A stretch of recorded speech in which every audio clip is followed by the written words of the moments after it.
दिल्ली में आज शाम को 4 बजे बीजेपी महासचिवों की होगी अहम बैठक। बीजेपी अध्यक्ष जेपी नड्डा करेंगे अध्यक्षता। दिल्ली विधानसभा चुनाव में बड़ी जीत के बाद बीजेपी की पहली बैठक होगी। बैठक में संगठन को चुनाव को लेकर भी चर्चा की जाएगी। दिल्ली में सरकार बनाने को लेकर बीजेपी की कवायद तेज। पार्टी मुख्यालय में संगठन महामंत्री बीएल संतोष ने बैठक की।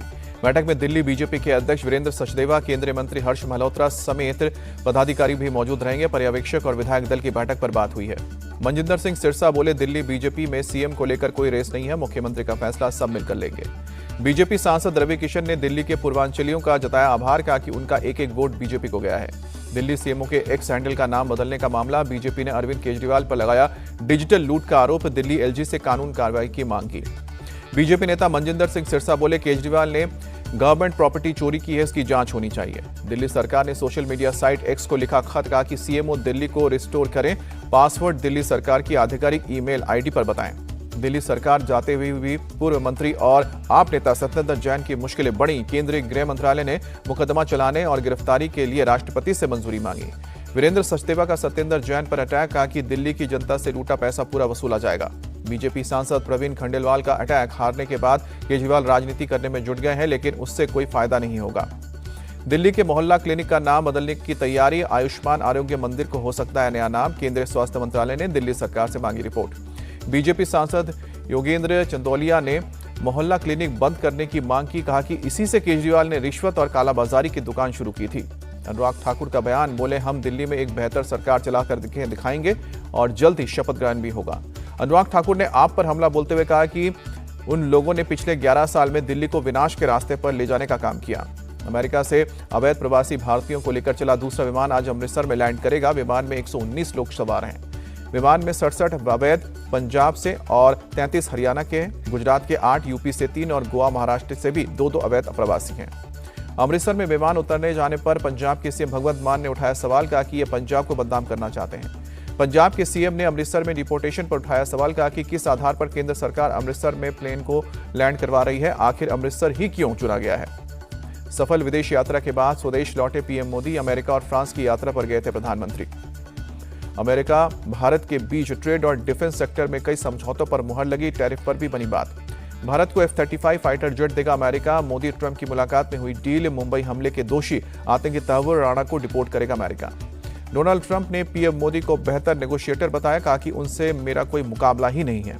अमेरिका में मोदी का अडानी मुद्दे पर जवाब, कहा कि यह निजी मामला है, 2 देशों के प्रमुख मिलते हैं तो किसी व्यक्ति की बात नहीं होती है। मोदी के बयान पर राहुल गांधी का पलटवार, कहा कि देश में सवाल पूछो तो चुप्पी, विदेश में निजी मामला। राहुल गांधी ने कहा कि मित्र की जेब भरना मोदी जी के लिए राष्ट्र निर्माण है, देश की संपत्ति को लूटना व्यक्तिगत मामला बन जाता है। आम आदमी पार्टी का भी अटैक, कहा कि प्रधानमंत्री ने अमेरिका में दिखाई अडानी से दोस्ती, अडानी से जुड़े सवाल को व्यक्तिगत बता दिया। चंडीगढ़ में सरकार के साथ हुई बातचीत के बाद बोले किसान नेता जगजीत सिंह डल्लेवाल, अच्छे माहौल में हुई बातचीत। 22 फरवरी को किसानों के साथ होगी अगली मीटिंग। केंद्रीय कृषि मंत्री शिवराज सिंह चौहान की अध्यक्षता में होगी बैठक। बैक टू बैक हार के बाद कांग्रेस में बड़े बदलाव की तैयारी, संगठन में प्रियंका गांधी को मिल सकती है बड़ी जिम्मेदारी, कई राज्यों के अध्यक्ष और प्रभारियों पर भी गिर सकती है गाज। सोनिया गांधी के सलाहकार रहे अहमद पटेल के बेटे फैसल ने कांग्रेस से इस्तीफा दिया, कहा कि आम काम करने को नहीं दिया जा रहा है। ममता सरकार को कलकत्ता हाईकोर्ट से झटका, मोहन भागवत को रैली की इजाजत मिली। 16 फरवरी को बर्धमान में होनी है भागवत की रैली। कलकत्ता हाईकोर्ट के फैसले पर बोले टीएमसी नेता कुणाल घोष, परीक्षाओं के समय में ऐसे प्रोग्राम आयोजित नहीं होने चाहिए। 24 फरवरी को बिहार के भागलपुर जाएंगे पीएम मोदी, किसान सम्मान निधि की 19वीं किश्त जारी करेंगे, एक जनसभा को संबोधित भी करेंगे। न्यू इंडिया कोऑपरेटिव बैंक में 6 महीने तक लेनदेन पर रोक, वित्तीय अनियमितता के बाद रिजर्व बैंक ने लगाया बैन। लेनदेन पर रोक रखने के बाद आदेश के बाद न्यू इंडिया कोऑपरेटिव बैंक में ग्राहकों की भीड़ लगी। बैंक के ब्रांच के बाहर जुटी ग्राहकों की भीड़, आज प्रदर्शन करेंगे ग्राहक। न्यू इंडिया कोऑपरेटिव बैंक के मुद्दे को एनसीपी शरद पवार गुट ने बताया गंभीर, आम लोगों को परेशान करने का आरोप लगाया। न्यू इंडिया कोऑपरेटिव बैंक को लेकर बोले सीएम फडणवीस, आरबीआई ने सोच समझकर ही कोई कार्रवाई की होगी। मणिपुर में राष्ट्रपति शासन लागू होने के बाद सुरक्षा सख्त, इम्फाल में कई जगहों पर भारी संख्या में सुरक्षा बल तैनात। बीजेपी नेता संबित पात्रा ने कहा कि मणिपुर की क्षेत्रीय अखंडता के साथ कोई समझौता नहीं किया जाएगा, भविष्य में कभी भी बहाल की जा सकती है निलंबित असेंबली।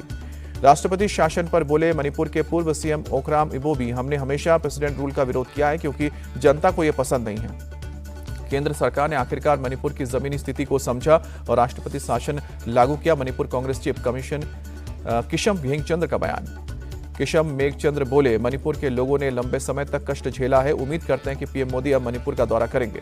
गृह मंत्री अमित शाह ने पुलवामा आतंकी हमले की 6ठी बरसी पर शहीद जवानों को याद किया। कहा कि पीएम मोदी ने आतंकी हमले का ऐसा जवाब दिया, पूरी दुनिया में संदेश गया, भारतीय सेना को ना उकसाएं।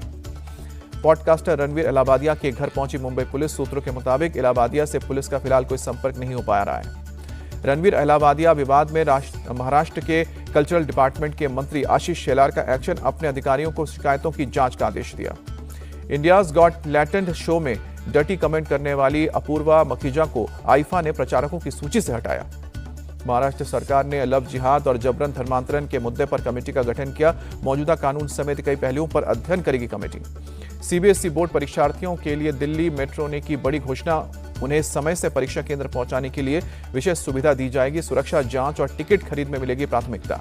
आपके सांसद राघव चड्ढा ने वित्त मंत्री निर्मला सीतारमण को जवाब दिया। कहा कि मध्यम वर्ग को तकनीकी बातों में उलझा रही हैं। राघव चड्ढा ने उदाहरण देकर समझाया। कहा कि जिसकी इनकम 12,76,000 रुपए है तो टैक्स पूरी कमाई पर लगेगा, न कि सिर्फ 76,000 पर। महाराष्ट्र के कृषि मंत्री मानिक राव कोकटे के बयान पर विवाद। कहा कि भिखारी भी 1 रुपया नहीं लेते हैं, हम 1 रुपया में फसल बीमा दे रहे हैं। विपक्ष ने इसको किसानों की तुलना भिखारियों से करने का आरोप लगाया। बेंगलुरु में एरो इंडिया शो में HAL यूटिलिटी हेलीकॉप्टर का शानदार प्रदर्शन, आसमान पर टिकी रही सबकी निगाहें। संभल हिंसा के आरोपियों को पकड़ने के लिए पुलिस फुल एक्शन में, शहर में जगह जगह लगाए गए पोस्टर।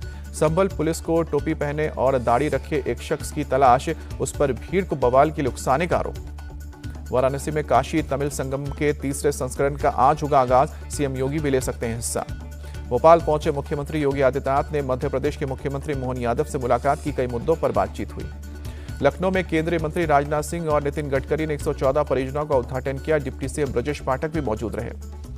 बेंगलुरु में आर्ट ऑफ लिविंग के 10वें इंटरनेशनल विमेंस कॉन्फ्रेंस का राष्ट्रपति मुर्मू ने उद्घाटन किया। श्री रविशंकर बोले, हमें महिलाओं की आंखों से आंसू नहीं आने देना चाहिए। भोपाल में केंद्रीय मंत्री शिवराज सिंह चौहान के बेटे कुणाल की हुई शादी समारोह में उपराष्ट्रपति जगदीप धनखड़ और सीएम योगी समेत कई नेता शामिल हुए। मेडिकॉन 25 मेडिकल कॉन्फ्रेंस में बोले जम्मू कश्मीर के सीएम उमर अब्दुल्ला, हमें गांव में अच्छे हॉस्पिटल की व्यवस्था करनी होगी। प्रयागराज महाकुंभ में बना नया रिकॉर्ड, अब तक 50 करोड़ से ज्यादा लोगों ने स्नान किया। सीएम योगी ने कहा कि कुंभ आयोजन पर 1500 करोड़ खर्च हुए हैं, बदले में 3 लाख करोड़ का लाभ हो रहा है। यूपी की अर्थव्यवस्था मजबूत हो रही है। महाकुंभ की बढ़ती भीड़ को देखते हुए आज से दिल्ली से वंदे भारत स्पेशल ट्रेन चलाई जा रही है। दिल्ली से प्रयागराज जाएगी Vande Bharat special train. Lok Sabha speaker Om Birla भी आज महाकुंभ जाएंगे। गोवा के सीएम प्रमोद सावंत भी लगाएंगे आस्था की डुबकी। शुक्रवार को महाराष्ट्र के सीएम देवेंद्र फडणवीस ने संगम में लगाई आस्था की डुबकी, महाकुंभ का फोटो शेयर किया। महाराष्ट्र के मुख्यमंत्री देवेंद्र फडणवीस ने कहा, बहुत खुशी है कि मुझे परिवार के साथ महाकुंभ में जाने और पवित्र डुबकी लगाने का मौका मिला। देवेंद्र फडणवीस का बयान, बोले ये आस्था का सबसे बड़ा कुंभ है, हर सनातनी हिंदू संगम में पवित्र डुबकी लगाना चाहता है।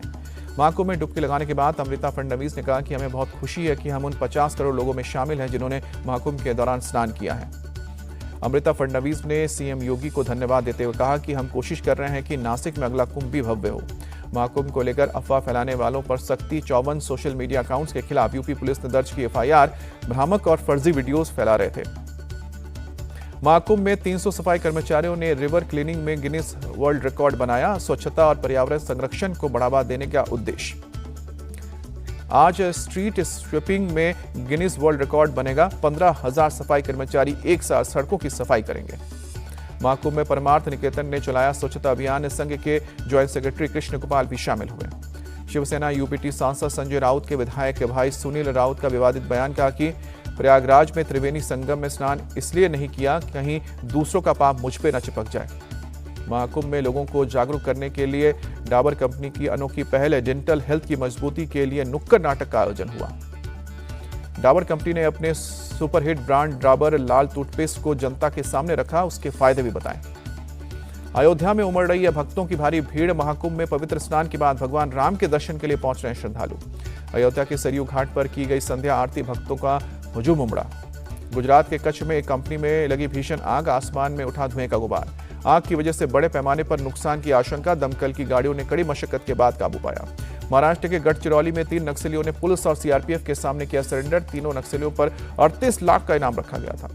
यूपीएससी की तैयारी करने वाले संस्था चाणक्य कोचिंग का जयपुर सेंटर बंद हुआ। छात्र उनके परिजनों ने प्रोटेस्ट किया। परेशान छात्र अभिभावक बोले, चाणक्य कोचिंग की तरफ से कोई जवाब नहीं दिया जा रहा है, अब कोर्ट का दरवाजा खटखटाएंगे। जामनगर महानगर पालिका का एक्शन, अवैध दुकानों पर चला बुलडोजर, बाग बगीचे के लिए आरक्षित थी जमीन।